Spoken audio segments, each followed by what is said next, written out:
ఈయన regular CM కాదు, renewal CM. నెల నెల రెన్యువల్ కావాలంటే ఆడ పైసలు పెట్టాలి, లేకపోతే నడవదు. నేను షబ్బీర్ అలీ సాబ్ చెప్పిండు పాపం. షబ్బీర్ అలీ సాబ్ నిన్న నిజాయితీగా చెప్పిండు. ఏమన్నాడు? పైసలు తీసుకొని కాంగ్రెస్లో ఆయన అన్ని అమ్ముకుంటారు అని చెప్పిండు. వాస్తవం. ఆ రోజు కోమటిరెడ్డి వెంకటరెడ్డి గారు చెప్పిండు 50 కోట్లకు పీసీసీ అధ్యక్ష పదవి అమ్ముకున్నారని. మరి ఇప్పుడు ముఖ్యమంత్రి పదవి కూడా అమ్ముకున్నారు కాబట్టి రాహుల్ గాంధీ కూడా ఏమి చేయలేని అశక్తతలో ఉన్నాడు. మీనాక్షి నటరాజన్ గారు సిన్సియర్ లీడర్ ఆమె, పాపం ఆమెకి ఇక్కడ ఇన్ఛార్జ్ ఉంటే రేవంత్ రెడ్డితో ఏదో మొత్తానికి ఏదో పంచాయతీ పడ్డది. నువ్వు ఇట్లా గరీబోల ఇండ్లు గుల్లగొట్టకని చెప్పిందట ఆమె. గరీబోల ఇండ్లు గుల్లగొట్టక మంచి పద్ధతి కాదు. మూసీ పేరు మీద, హైడ్రా పేరు మీద నాశనం చేస్తున్నావు, పార్టీకి చెడ్డ పేరు వస్తున్నది, నువ్వు చెయ్యకు అని చెప్పిందట. పగబట్టిండు. పగబట్టి ఏం చేసిండు? మోక కోసం చూసిండు. ఆయనతో బీజేపీలకు ఉప్పందించిండు. ఆమె నామినేషన్ కూడా ఎగరగొట్టిండు. ఆమె మీద దొంగ కేసు పెట్టిండ్రు. పెట్టి ఆ కేసు ఆయనతో వాళ్ళకు ఉప్పందించి ఆమె నామినేషన్ ఎగిరిపోయేటట్టు చేసిండు. గిసొంటోడు సొంత పార్టీలకే న్యాయం చేయనోడు రాష్ట్రానికి న్యాయం చేస్తాడా? అందుకే నేను కోరేది మిమ్మల్ని అందరిని ఒకటి, మీ ఎమ్మెల్యే గురించి ఎక్కువ మాట్లాడి, ఇంకో వాళ్ళ గురించి ఎక్కువ మాట్లాడి నోరు ఖరాబ్ చేసుకునే అవసరం లేదు.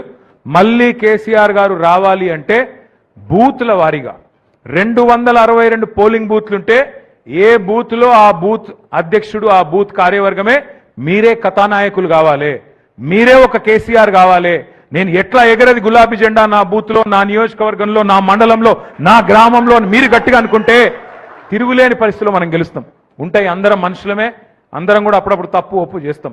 ఇప్పుడే జీవన్ రెడ్డి గారు ఒక మంచి మాట చెప్పిండ్రు.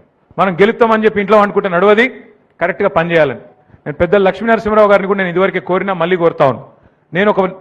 నేను కూడా ఒక పని చేస్తా. వేములవాడలోని ప్రతి మండలం నేను పర్సనల్గా వస్తా. ఒక 100-150 మందితో నేను ప్రత్యేకంగా కూర్చుంటా. మీరు దయచేసి ఏమన్నా చిన్న చిన్న లోపాలు ఉంటే, సవరించుకునేవి ఉంటే నాకు చెప్పండి.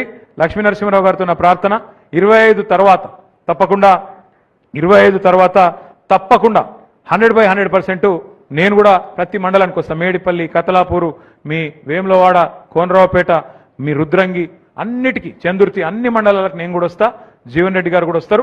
మీతో కూర్చుంటాం. కూర్చొని సాధక బాధకాలు, ఇట్లా మైకులలో ఉపన్యాసాలు చెప్పేది ఏం లేదు.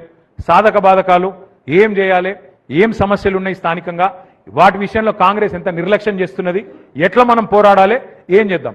ఎందుకంటే ఇక మనం అన్ని రాష్ట్ర స్థాయి సమస్యలే తీసుకుంటాం, లోకల్ సమస్యలు పట్టించుకోమంటే నడవదు. ఏ ఊర్లో ఆ ఊరు సమస్య ఉంటుంది. ఆ ఊరు సమస్య, ఆ ఊరు పరిస్థితిని జాగ్రత్తగా తీసుకోవాల్సి ఉంటుంది. ఆ రకంగా ముందుకు పోదాం.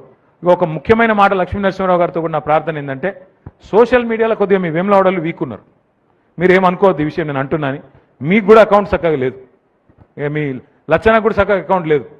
ఆయన మా మామయ్యతోడు వరుసకు కాబట్టి నాకు నడుస్తుంది, నేను ఏదో పడితే అది అనొచ్చు. అల్లుడు కాబట్టి అధికారం ఉంటుంది. నేను వారిని కూడా కోరేది ఏంటంటే, దయచేసి సోషల్ మీడియాలో మనం పెంచాలి. ఎందుకంటే ఇప్పుడు జీవన్ రెడ్డి గారు ఒక మాట అన్నారు, యూత్ కనెక్ట్ కావాలి. ఇవాళ రేపు యూత్ పేపర్లు చదువుతలేరు, టీవీలో వార్తలు చూసే ఓపిక లేదు. ఏం చెప్తాను, ఇట్లా ఫోన్ పట్టుకొని ఇట్లా ఇట్లా ఇట్లా ఇట్లా అంతేనా? మరి అందులో మనం లేవనుకో, మనం కూడా గిట్లే అయిపోతాం. కాబట్టి నా ప్రార్థన, దయచేసి ఇక్కడికి వచ్చిన సోదరులందరితో కూడా నా రిక్వెస్ట్, ఎవడు పోలీసుడు ఏం బీకలేడు మిమ్మల్ని, అది కూడా చెప్తున్నాను. వాళ్ళకు కూడా ఎరికే 2 ఏళ్ల తర్వాత మళ్ళా గులాబీ జెండా ఎగురుతుంది, మళ్ళా ఖచ్చితంగా కేసీఆర్ ప్రభుత్వం వస్తుంది. వాళ్ళకు కూడా తెలుసు. సగం మందికి సమజ్ అయింది, సగం మందికి గాలే. ఆ సగం మంది సమజ్ అయిన వాళ్ళు మిగతా వాళ్ళకి చెప్పుకుంటారు, ఆలగాలు చెప్పుకుంటారు. మనం భయపడే అవసరం లేదు. పోస్టు పెడితే భయం, పోస్టు పెడితే వాడేమంటాడో వీడేమంటాడో ఎవడేమనేది లేదు. బరాబర్ బాజాప్తా తెలంగాణకుండే ప్రజాస్వామిక లక్షణమే అది. ఎంత పెద్ద అవతలోడు, ఎంత పెద్దోడైనా గల్లాబట్టి నిలదీసిన గడ్డ ఇది. ఒకనాడు నిజాం సర్కారునే బండెనుక బండి గట్టి 16 బండ్లు గట్టి అని చెప్పి తరిమిన ఘనత ఉన్న నేల మనది. హిట్లర్లను, బట్లర్లను అందరినీ ఉరికిచ్చి కొట్టే దమ్మున్న నేల మనది. అందుకే దయచేసి మిమ్మల్ని కోరేది, భయపడవద్దు, బాధపడవద్దు. దబ్బన మీ మీద ఏమైనా కేసు అయితే, ఎవడో ఒకటి కేసు పెట్టిండే అనుకో, నేనున్నా, లక్ష్మీనరసింహరావు గారు ఉన్నారు, జీవన్ రెడ్డి గారు ఉన్నారు, మేము వస్తాం, ఇడిపించుకొని మేమే తీసుకొస్తాం. మీకు బాధపడే అవసరం లేదు, ఒక్కరు కూడా భయపడే అవసరం లేదు. నేను కూడా పక్కకే ఉన్న, ఎక్కువ దూరం కూడా ఏం లేను. అందుకే మీ అందరితో రిక్వెస్ట్, మీ అందరినీ కోరేది, సోషల్ మీడియాలో ఖచ్చితంగా మన పర్ఫార్మెన్స్ ఇంకా పెరగాలి, ప్రతి ఒక్కరు అకౌంట్ తెరవాలి. దానికి సంబంధించి కూడా ఒక ప్రత్యేక కార్యక్రమం పెడతాం. वैसे ही हमारे जो भाई हैं यहाँ पे उर्दू में बोलने के लिए बोले, हमारे वेमुलवाड़ा में, उनसे भी मेरी गुजारिश है, हमारे भाइयों से गुजारिश है, आप सतत रहिए, आप सब लोग होशियार रहिए, क्योंकि आज बीजेपी और कांग्रेस का ये उनका एक एजेंडा है कि जिनके वोट उनको नहीं मिलना है, नहीं मिलने का उनको डाउट है, उनका वोट हटाने का चक्कर, उनका वोट हटाने की साजिश वो लोग कर रहे हैं। इसलिए एसआईआर की जो प्रोग्राम है इसको बहुत होशियारी से हमें संभालना है।